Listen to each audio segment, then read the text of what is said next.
You know, when you wake up in the morning and you find out that you stopped being Sue Mbaya and you were going to be Dr. Abebe Haile Gabriel, you deserve a clap. Isn't that right?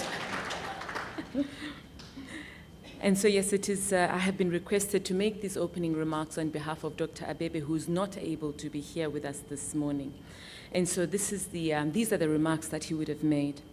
Honorable Chairperson, Your Excellency, Honorable Ambassador Gertrude Mongela, President of the Advocacy for Women in Africa and former President of the Pan-African Parliament, representatives of conference organizers, honorable members of Parliament participating here, delegations from AU member states, distinguished delegates, ladies and gentlemen.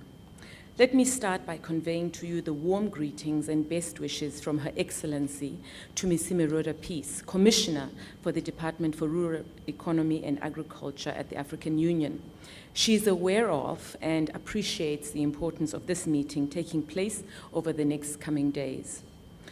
The central role of women in agriculture in Africa is well established.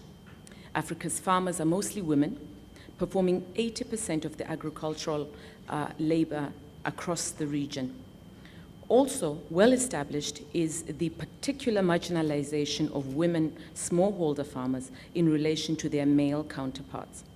In many countries, women are excluded from owning land and they are not always involved in making important decisions pertaining to their own agricultural activities. Access to services such as rural finance, extension and inputs are also generally lower for women than men.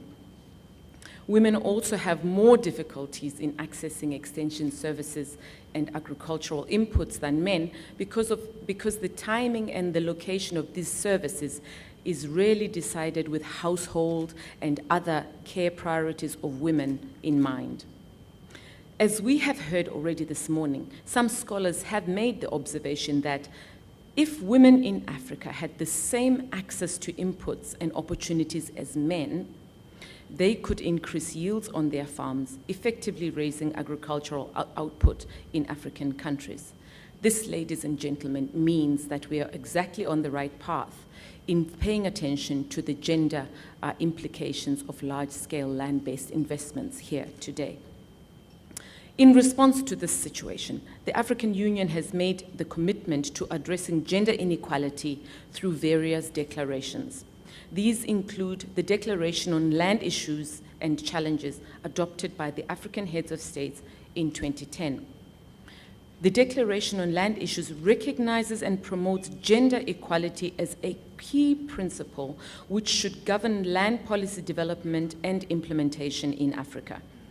Accordingly, as part of ongoing efforts to implement the AU Declaration on Land, the African Union commissioned a study on how to strengthen women's land rights for economic development, improved livelihoods, environmental sustainability, and enhanced land governance. The study was conducted under the auspices of the Land Policy Initiative. Its findings, together with other related works, have provided the AU Commission with valuable information regarding the status of women's land rights in the region.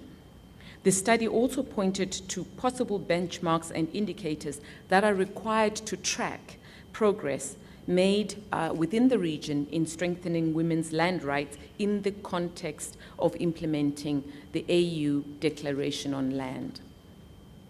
Distinguished guests, ladies and gentlemen, in spite of these and various other ongoing efforts by various stakeholders in the region, the quest to improve women's land rights is hampered by many challenges.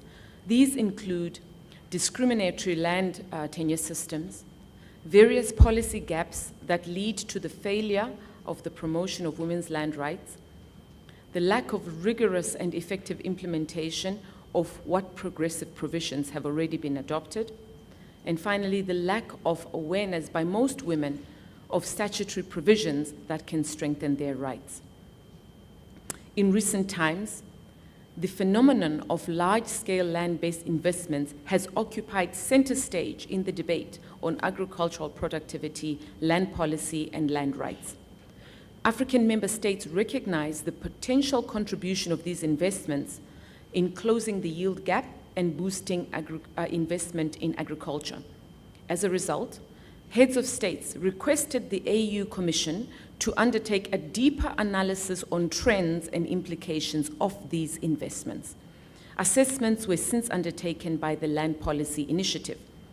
An important observation of the assessments done by the Land Policy Initiative was the fact that large-scale land-based investments have the propensity to exacerbate existing gender disparities in land access and land governance.